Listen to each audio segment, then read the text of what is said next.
Bem-vindos à minha casa, meus irmãos. Elevar o nosso pensamento a Deus, nosso Pai Criador. Agradecimento por tudo que Ele tão bondosamente nos oferece. Agradecer muito particularmente a oportunidade reencarnatória que nos concedeu. Agradecer também ao Mestre Jesus e aos bons amigos da espiritualidade, a companhia, o aconselhamento, rogando aos bons amigos que se mantenham conosco, nos auxiliando, para que a nossa reunião de estudo se transforme em novas boas resoluções, em visões mais amplas, mais perfeitas da verdade divina. Que a paz do Mestre Jesus inunde os corações de todos os nossos irmãos, que assim seja. Hoje nós estamos encerrando a leitura e o estudo do capítulo 2º da parte 4ª do Livro dos Espíritos, e hoje nós vamos ver os dois últimos temas, ressurreição da carne e paraíso, inferno e purgatório. Os irmãos, vou deixar, antes de iniciar, assim, o meu pedido de desculpas, porque por 2 semanas eu vou deixar de gravar, né? Tenho que cuidar de uns outros assuntos e não estou conseguindo conciliar o estudo.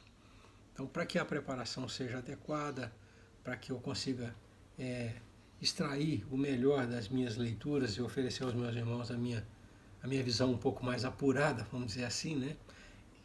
Que eu consiga traduzir em boas novas ideias aquilo que está no nosso livro, por 2 semanas eu vou me preparar. Tá? Então, esta vai ser por 2 semanas, pelas próximas 2 semanas, né? Vai ser a nossa última gravação, né? Para que a gente consiga se preparar melhor.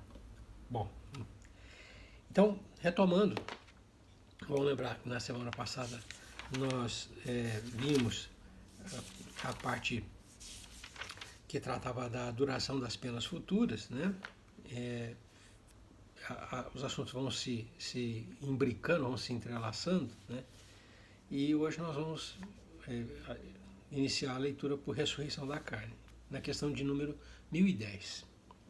Então, Kardec pergunta ao Espírito: o dogma da ressurreição da carne será a consagração da reencarnação ensinada pelos Espíritos? Ressurreição e reencarnação são, enfim, a mesma coisa? E o Espírito de São Luís responde: como quereríeis que fosse de outro modo? Conforme sucede com tantas outras coisas, estas palavras só aparecem despropositadas no entender de algumas pessoas, porque as tomam ao pé da letra. Levam por isso à incredulidade. Dai-lhes uma interpretação lógica, e os que chamais livres pensadores as admitirão sem dificuldades, precisamente pela razão de que refletem. Porque não vos enganeis. Esses livres pensadores, o que mais pedem e desejam é crer. Tem como os outros, ou talvez mais que os outros, a sede do futuro, mas não podem admitir o que a ciência desmente. A doutrina da pluralidade das existências é consentânea com a justiça de Deus. Só ela explica o que, sem ela, é inexplicável. Como havíeis de pretender que o seu princípio não estivesse na própria religião? O que o Espírito coloca é o seguinte: o princípio da reencarnação, da ressurreição, o princípio do retorno do Espírito à experiência, né, é um princípio da lei. E como tal, tem que estar dentro do corpo da doutrina religiosa. O problema é como se entende, né? Então, o que ele chama aqui, por exemplo, de livres pensadores, são aquelas pessoas que não se apegam a nenhum princípio, né, e questionam, né, o máximo que podem todos os assuntos a fim de alcançarem a verdade.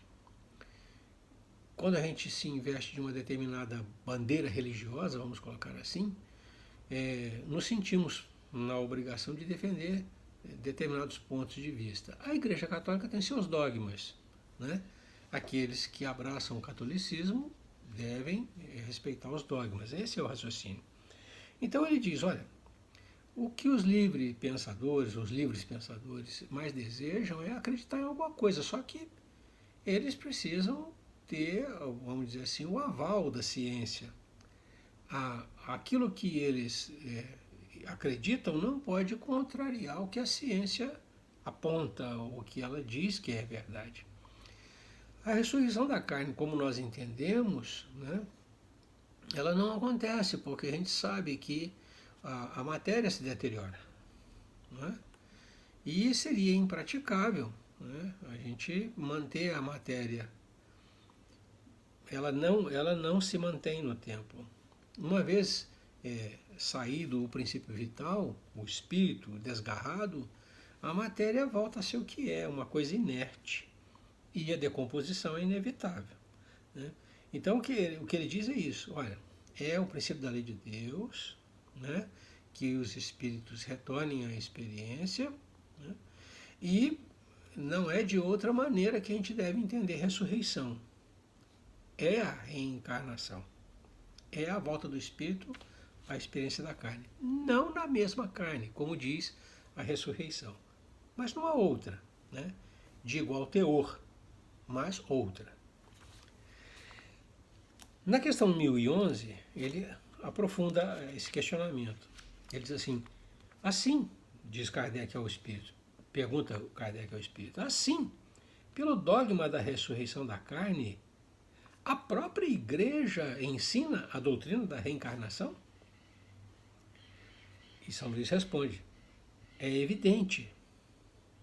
Demais, essa doutrina decorre de muitas coisas que têm passado despercebidas e que dentro em pouco se compreenderão nesse sentido.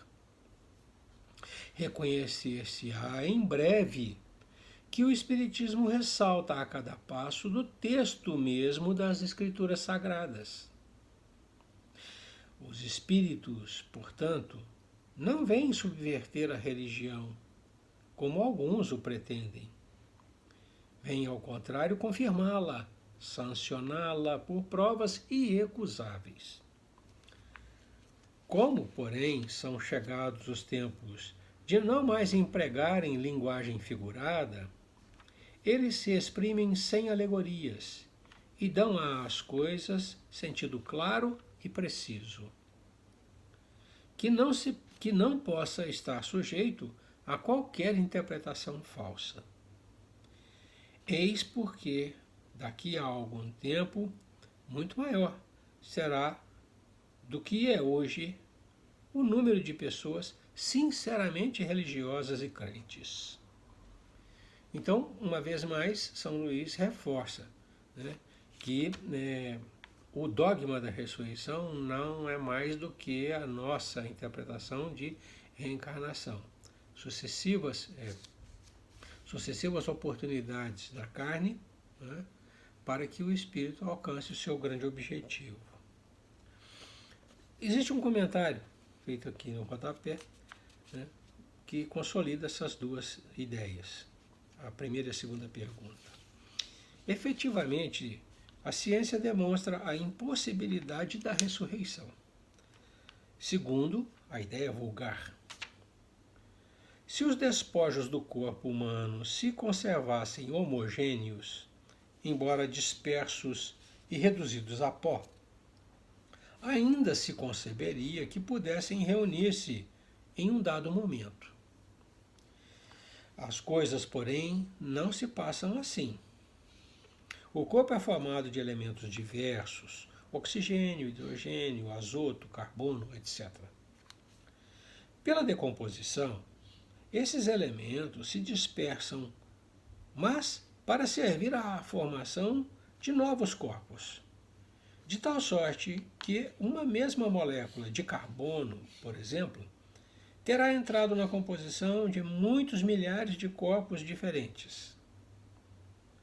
Falamos unicamente dos corpos humanos, sem ter em conta os dos animais.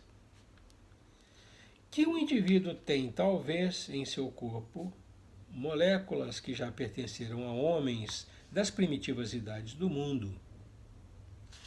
Que essas mesmas moléculas orgânicas que absorveis nos alimentos provém possivelmente do corpo de tal ou outro indivíduo que conhecestes, e assim por diante. Existindo uma quantidade definida de matéria e sendo indefinidas as suas combinações, como poderia cada um daqueles corpos reconstituir-se com os mesmos elementos? Há aí impossibilidade material. Racionalmente, pois, não se pode admitir a ressurreição da carne, senão como uma figura simbólica do fenômeno da reencarnação. E então, nada mais há que aberre da razão, que esteja em contradição com os dados da ciência. É exato que, segundo o dogma, essa ressurreição só no fim dos tempos se dará, ao passo que, segundo a doutrina espírita, ocorre essa ressurreição, essa reencarnação, todos os dias. Mas, nesse quadro do julgamento final, não haverá uma grande e bela imagem a ocultar, sob o véu da alegoria, uma dessas verdades imutáveis, em presença das quais deixará de haver céticos, desde que lhe seja restituída a verdadeira significação?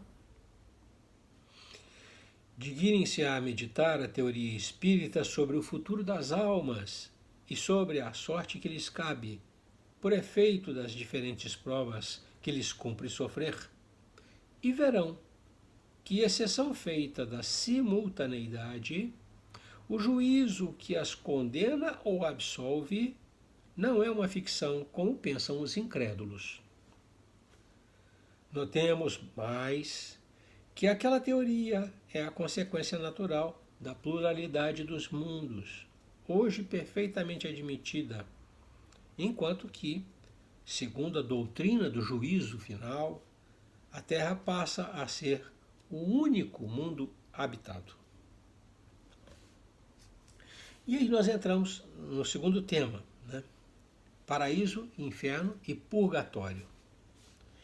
A questão 1012 pergunta ao Espírito, o Kardec pergunta ao Espírito: haverá no universo lugares circunscritos para as penas e gozos dos espíritos, segundo seus merecimentos?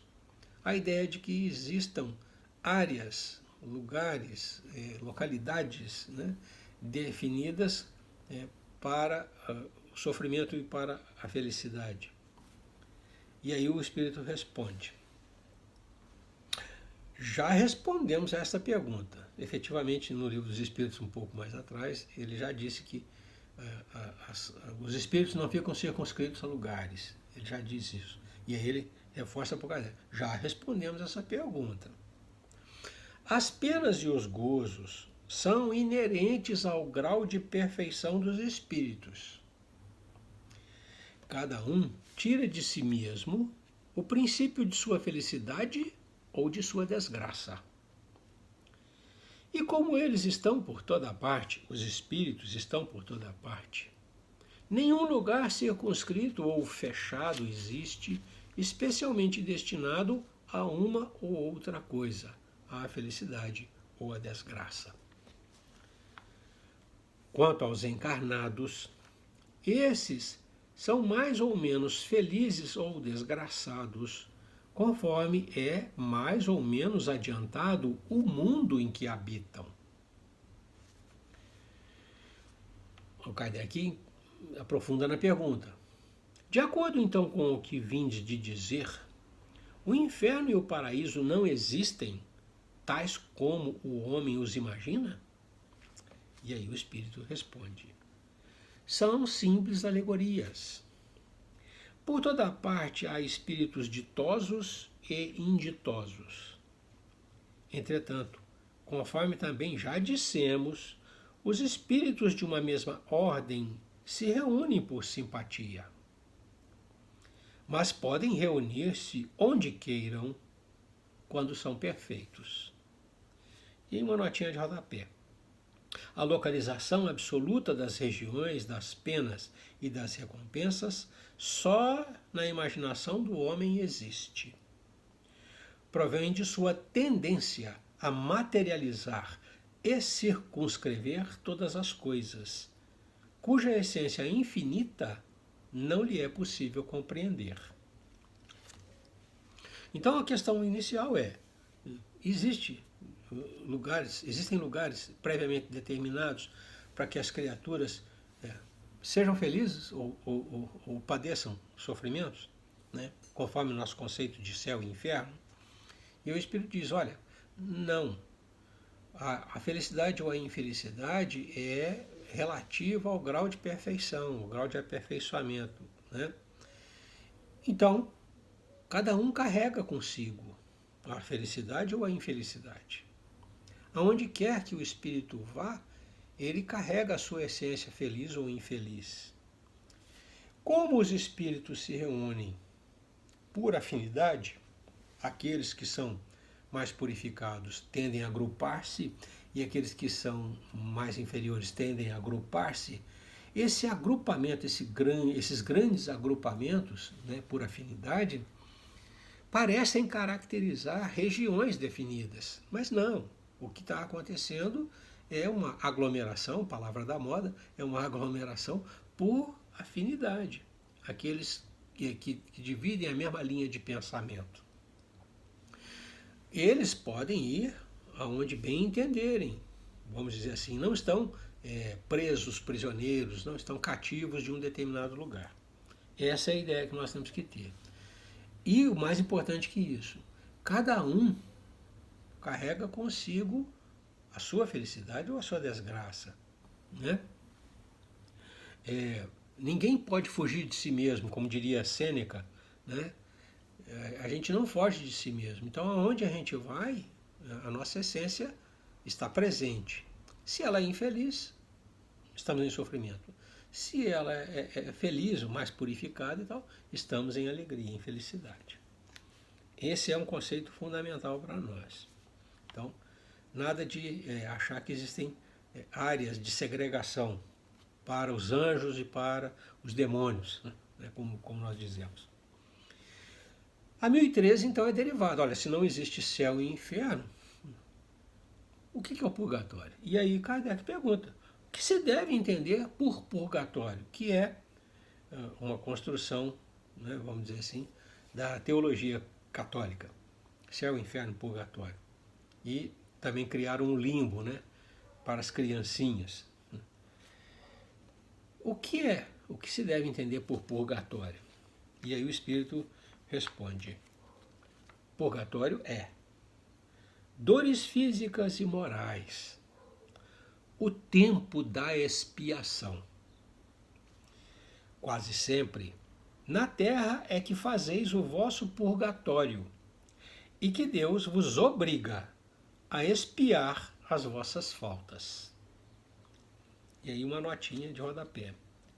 O que o homem chama purgatório é igualmente uma alegoria, devendo-se entender como tal, não um lugar determinado, porém, o estado dos espíritos imperfeitos que se acham em expiação até alcançarem a purificação completa, que os elevará à categoria dos espíritos bem-aventurados.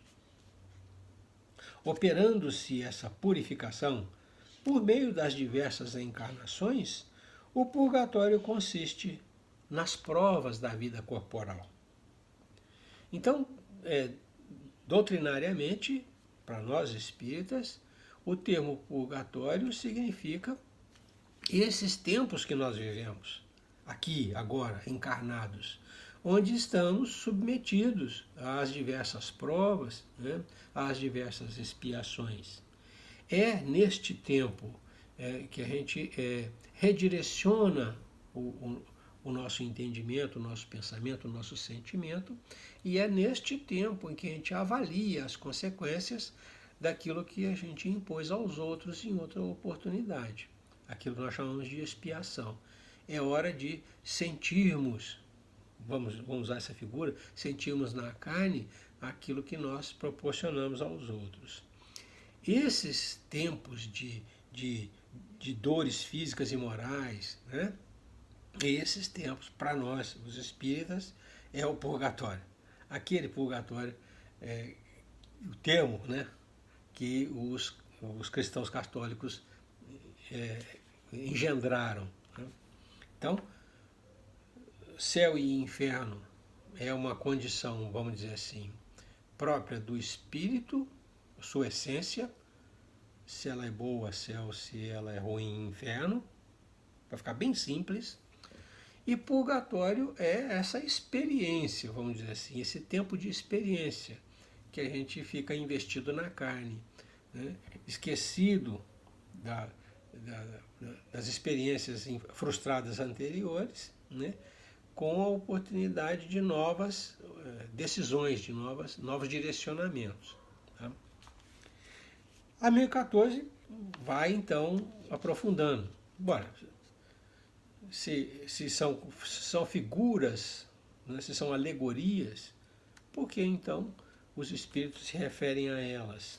E ele pergunta, como se explica, Kardec pergunta, como se explica que espíritos cuja superioridade se revela na linguagem de que usam, tenham respondido pessoas muito sérias a respeito do inferno e do purgatório, de conformidade com as ideias correntes? Como é que alguém que sabe que essas ideias são infundadas, né,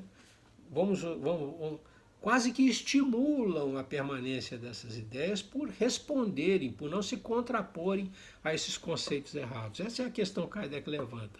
Né? Espíritos que ele diz, pela sua linguagem, se mostram superiores. E aí o espírito responde. Ele diz assim: é que falam uma linguagem que possa ser compreendida pelas pessoas que os interrogam.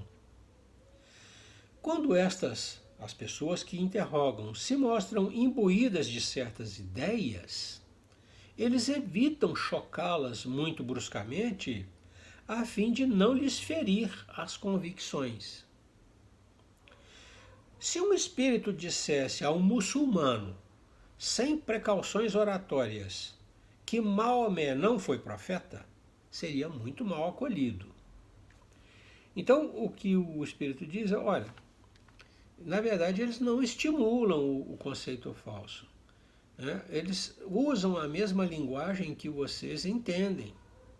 Então, se você só compreende o conceito, né, fazendo essa analogia, ligando a felicidade ao céu, né, e o sofrimento ao inferno, se você só consegue entender assim, é óbvio que ele vai usar a sua maneira de entender para poder explicar para você. Não é que ele reforce em você a ideia errada, muito pelo contrário. O que ele tenta efetivamente é alcançar a sua compreensão através da sua linguagem. Quando nós falamos de linguagem, eu acho que é conveniente a gente fazer. Nós estamos falando sempre de figuração. Né?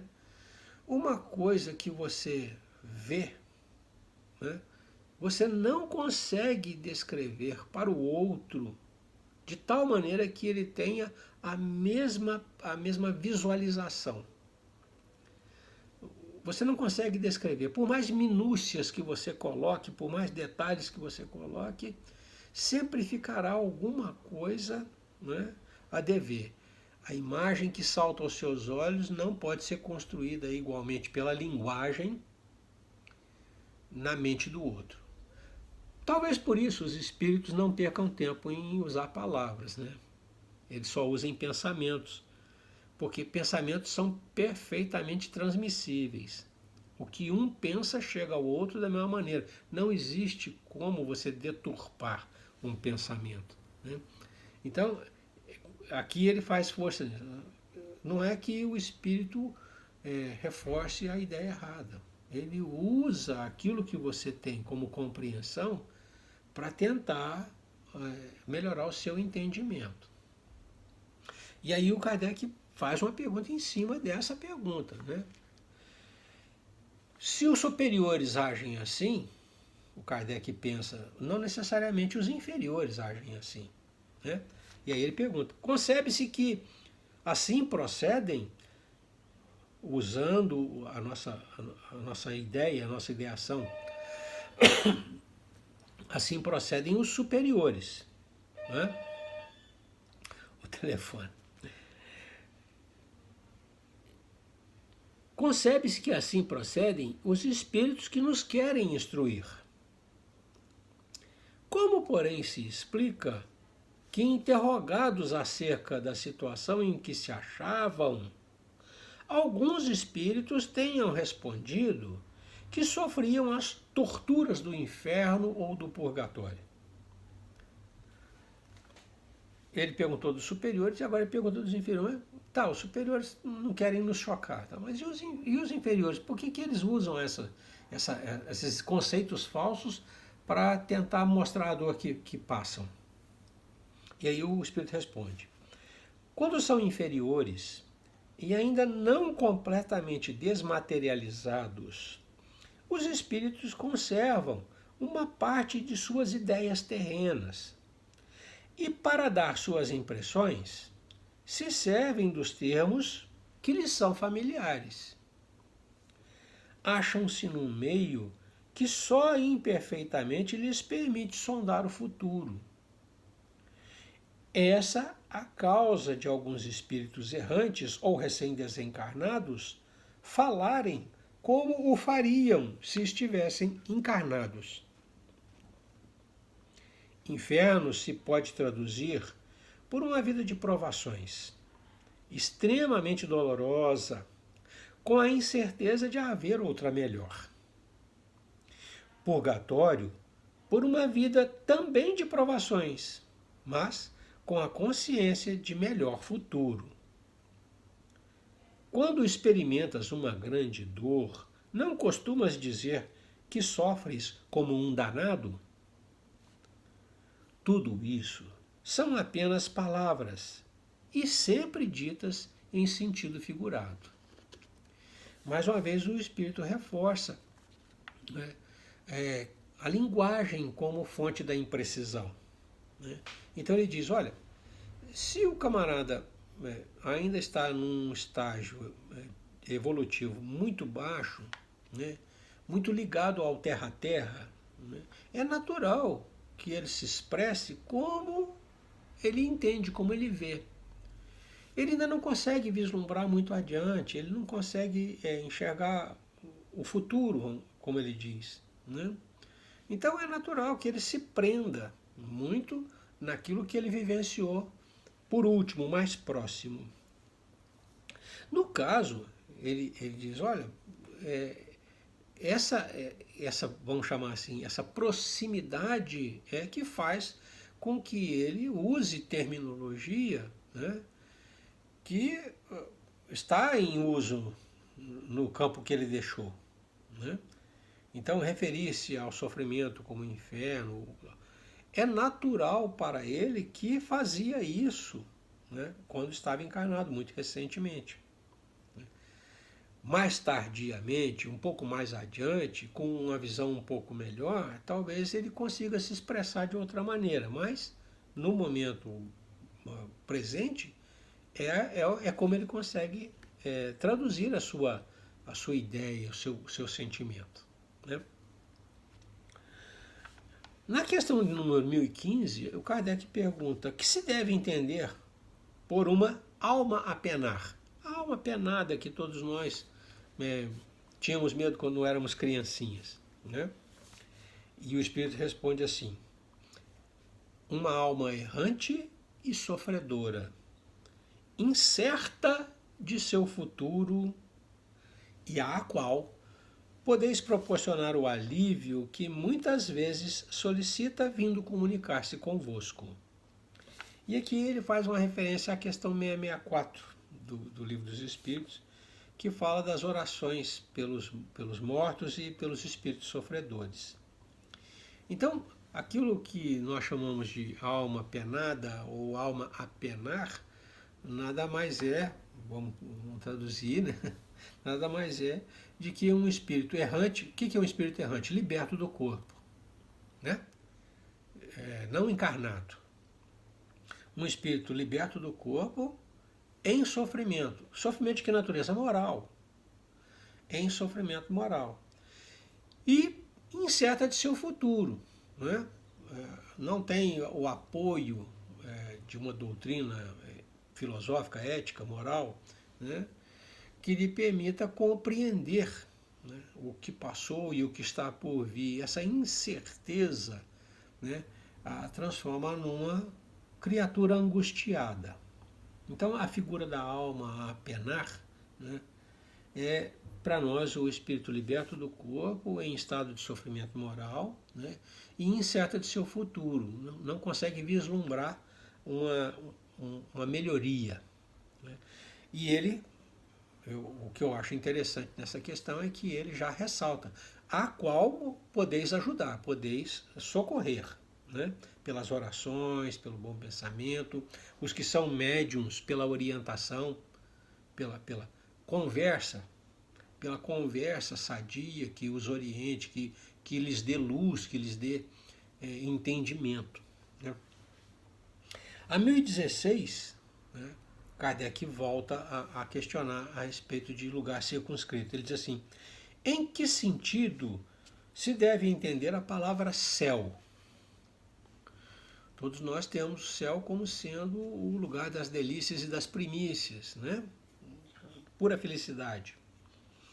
E aí o Espírito responde: julgas que seja um lugar como os campos elíseos dos antigos, onde todos os bons espíritos estão promiscuamente aglomerados, sem outra preocupação que a de gozar, pela eternidade toda, de uma felicidade passiva? Não. É o espaço universal. São os planetas e as estrelas e todos os mundos superiores, onde os espíritos gozam plenamente de suas faculdades, sem as tribulações da vida material, nem as angústias peculiares à inferioridade.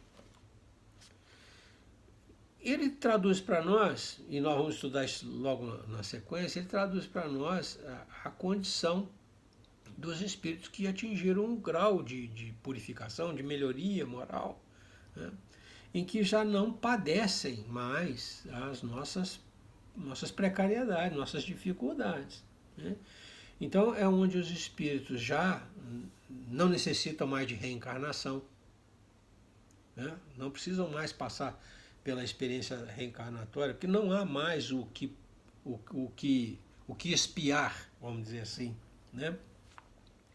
É onde eles podem usufruir das suas capacidades no máximo, né? Sem as tribulações da vida moral, da vida material, perdão, da vida material, né? Nem as angústias, ele diz, nem as angústias peculiares à inferioridade. Já passou essa época que nós estamos vivendo, já ultrapassou esse estágio evolutivo, né? Então é o céu. Não é um lugar onde as criaturas fiquem lá tocando as harpas, não, né? As cítaras, sei lá, aqueles instrumentos, os anjos ficam voando sem nada ter que fazer. Não, não. É simplesmente um lugar onde se reúnem, né, os espíritos que chegaram a esse nível se reúnem por afinidade, a esse nível de progresso moral. A 1017, né, ele pergunta: alguns espíritos disseram estar habitando o quarto, o quinto céu, etc. O que queriam dizer com isso? Muita gente fala: eu estou vivendo o sétimo céu, né? E aí o espírito responde, perguntando-lhes que céu habitam. Se nós perguntamos a eles que céu habitam, é porque formais ideia de muitos céus dispostos como os andares de uma casa. Eles então respondem de acordo com a vossa linguagem. Mas por estas palavras, quarto e quinto céus, exprimem diferentes graus de purificação e, por conseguinte, de felicidade. É exatamente como quando se pergunta a um espírito se está no inferno. Se ele for desgraçado, dirá sim, porque para ele, inferno é sinônimo de sofrimento. Sabe, porém, muito bem que não é uma fornalha. Um pagão diria que está no Tártaro, que está em sofrimento. E aí vem uma nota, né? O mesmo ocorre com outras expressões análogas, tais como cidade das flores, cidade dos eleitos, primeira, segunda ou terceira esfera, que apenas são alegorias usadas por alguns espíritos, quer como figuras, quer algumas vezes por ignorância da realidade das coisas e até das mais simples noções científicas. De acordo com a ideia restrita que se fazia outrora dos lugares das penas e das recompensas, e, sobretudo, de acordo com a opinião de que a Terra era o centro do universo, de que o firmamento formava uma abóboda e que havia uma região das estrelas, o céu era situado no alto e o inferno embaixo. Daí as expressões subir ao céu, estar no mais alto dos céus, ser precipitado aos infernos.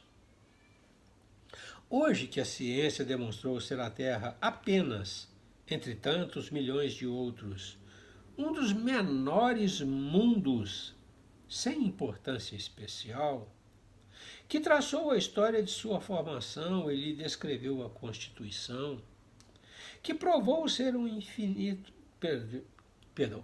que provou ser infinito o espaço, não haver alto nem baixo no universo, teve-se que renunciar a situar o céu acima das nuvens e o inferno nos lugares inferiores. Quanto ao purgatório, nenhum lugar lhe fora designado. Estava reservado ao Espiritismo dar de tudo isso a explicação mais racional, mais grandiosa e ao mesmo tempo mais consoladora para a humanidade. Pode-se assim dizer que trazemos em nós mesmos o nosso inferno e o nosso paraíso. O purgatório, achamo-lo na encarnação, nas vidas corporais ou físicas. Então, o Espírito novamente responde, olha, se você pergunta mal, se você faz uma pergunta mal orientada, a resposta não será boa, vamos dizer assim, né? Se você entra numa pergunta com um preconceito formado, e se o espírito é de nível mais elevado, ele vai evitar, tanto quanto possível, constrangê-lo na sua ignorância e vai usar a mesma terminologia que você usou. Então, se você pergunta em que céu ele habita, considerando que existem diversos céus, ele responderá que ele habita no quinto, no sexto, no sétimo, né? Segundo o seu preconceito, a sua maneira de enxergar. É isso que o Espírito diz. Mas ressalta novamente, trata-se de uma alegoria, trata-se de uma maneira de se expressar para que você consiga captar a ideia. Voltando àquele conceito nosso de que a linguagem deturpa o pensamento. A linguagem não traduz perfeitamente o pensamento, né? Você tem que usar muitas palavras, muitas figuras para tentar se aproximar daquilo que você quer dizer e não necessariamente alcançar o seu objetivo, né? Então é nesse sentido que ele responde, né? Você formula a pergunta demonstrando algum preconceito, é natural que quem te responde respeite o seu preconceito e tente esclarecer você conforme você entende. Né?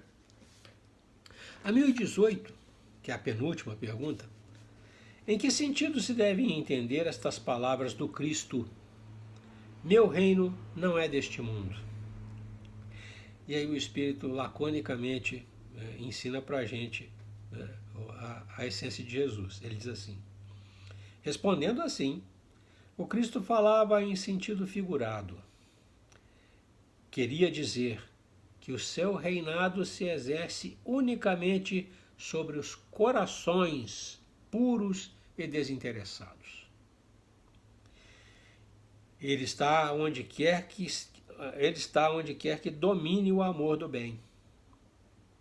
Ávidos, porém, das coisas deste mundo e apegados aos bens da terra, os homens com ele não estão. Jesus queria dizer que ele reina nos nossos corações, né? Ele não nos dirige o mundo físico, o dia a dia. Ele reina nos nossos corações. Então, a essência de Jesus. 1018, guardem. Né? E por fim, a 1019, que encerra a parte de questionário do livro. Né? Poderá jamais implantar-se na terra o reinado do bem? Equivale perguntar, o mal imperará? São Luís responde. Ele diz assim: o bem reinará na terra quando entre os espíritos que a vêm habitar os bons predominarem, porque então farão que aí reinem o amor e a justiça, fonte do bem e da felicidade. Por meio do progresso moral e praticando as leis de Deus, é que o homem atrairá para a terra os bons espíritos e dela afastará os maus. Estes, porém, os maus, não a deixarão, senão quando da terra, estejam banidos o orgulho e o egoísmo. Enquanto houver orgulho e egoísmo entre nós, nossos irmãos inferiores estarão aqui, porque tem campo para trabalhar. Predita foi a transformação da humanidade, e vos avizinhais do momento em que se dará. Momento cuja chegada apressam todos os homens que auxiliam o progresso. Essa transformação se verificará por meio da encarnação de espíritos melhores, que constituirão na Terra uma geração nova. Então, os espíritos dos maus, que a morte vai ceifando dia a dia, e todos os que tentem deter a marcha das coisas, serão daí excluídos, pois que viriam a estar deslocados entre os homens de bem, cuja felicidade perturbariam. Irão para mundos novos, menos adiantados, desempenhar missões penosas, trabalhando pelo seu adiantamento, ao mesmo tempo que trabalharão pelo de seus irmãos ainda mais atrasados. Neste banimento de espíritos da terra transformada, não percebeis a sublime alegoria do paraíso perdido? E na vinda do homem para a terra em semelhantes condições, trazendo em si o germe de suas paixões e os vestígios de sua inferioridade primitiva, não descobris a não menos sublime alegoria do pecado original? Considerado deste ponto de vista, o pecado original se prende à natureza ainda imperfeita do homem, que, assim, só é responsável por si mesmo, pelas suas próprias faltas e não pelas de seus pais.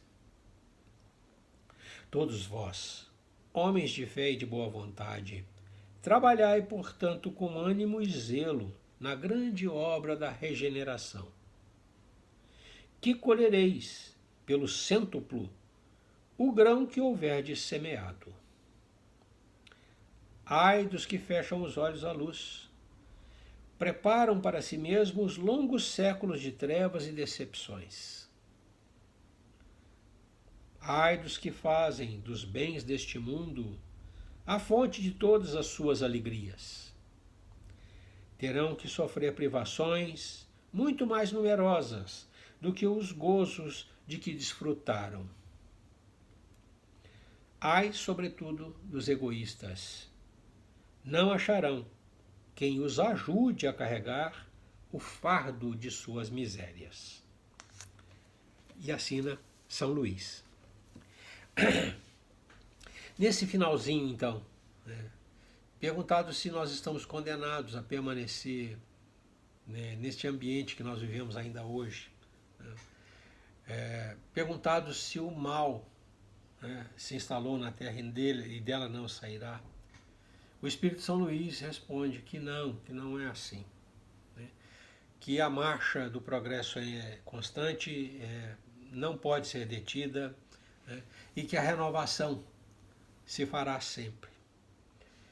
O que ele diz é: a terra melhorará na medida em que os que recrudescem na sua dureza, forem afastados do convívio da terra para viver em outros lugares, onde encontrarão outras oportunidades de trabalho, mais compatíveis com o seu sentimento, com o seu pensamento. E por fim ele faz uma alegoria linda, lembrando que aquilo que nós temos por conceito, Adão e Eva no Éden, o paraíso perdido, e o pecado original, não são senão as alegorias acerca dessa marcha incessante do progresso. Ele diz: se a gente não consegue enxergar nesses irmãos que saem do nosso convívio por se manterem endurecidos nas suas posições, se nós não vemos nesse banimento a imagem daquele que perdeu o paraíso, sai de um lugar para um outro um pouco pior, onde as necessidades são mais agudas, o paraíso perdido. E se a figura deles chegando lá com esse sentimento deturpado, com essas inferioridades ainda aparentes, não nos traz a lembrança a ideia do pecado original. Não é o Adão comendo a maçã, o pecado original. É o homem ainda trazendo consigo imperfeições a serem corrigidas. Não é o paraíso perdido sair do Éden, do jardim do Éden, mas perder aquele lugar onde as oportunidades de trabalho não eram tão exigentes para ir para um outro lugar onde as necessidades de trabalho são bem mais exigentes, nos constrangem muito mais. E, finalizando, ele roga para que a gente entenda, se abra para a luz. Ele diz: ai dos que fecham os olhos, ai dos que se apegam aos bens materiais como fonte de satisfação, de felicidade, ai dos egoístas que vivem só para si. Estes estão fadados a permanecerem nas trevas, os que fecham os olhos, a sofrerem expiações angustiantes àqueles que se apegam aos bens terrenos e a carregarem seu fardo sozinhos, aqueles que são egoístas. Nós encerramos essa quarta parte com essa mensagem maravilhosa de São Luís, e nós fizemos questão de encaixar a quarta parte logo depois do estudo do livro E a Vida Continua, por ela, vamos dizer assim, ser uma extensão da história narrada lá na obra de André Luiz. E explicar para nós, em termos de princípios, de fundamentos, aquelas passagens que nós vimos nas experiências do Ernesto, da Evelina e tal. Nós fizemos esse ensaio do estudo, iniciando por aqui, por conta dessa similaridade, né? Desse encadeamento. E na nossa proposta agora nós voltaremos à segunda parte, né? Que é a parte mais extensa do livro e que abrange, na essência, aquilo que se transformou no Livro dos Médiuns. Tá? Então, quando nós voltarmos ao estudo, voltaremos na segunda parte desse livro, Livro dos Espíritos, que é a parte mais longa, vai demandar um estudo enorme, né? Mas que orienta, dá o escopo para o Livro dos Médiuns, né? Para os irmãos que se interessam pelos fenômenos e pelas interações dos espíritos, né? Será muito bom. Nós encerramos a nossa abordagem, né? Vamos permanecer por 2 semanas ausentes e retornamos, né, com o estudo da segunda parte. Agradecidos a Deus, nosso Pai, e a Jesus, nosso Mestre, pela orientação, pelo apoio, nós encerramos nosso estudo, rogando ao Mestre Jesus e aos bons amigos da espiritualidade que nos auxiliem para que essas visões novas, esses entendimentos novos, se transformem em novas boas resoluções e nós tenhamos facilidade em implementar, né, os conhecimentos que nós adquirimos. Que a paz do Mestre Jesus se mantenha nos nossos corações e a luz do Mestre sobre o nosso caminho. Paz e luz aos meus irmãos, que Deus os abençoe. Até a próxima.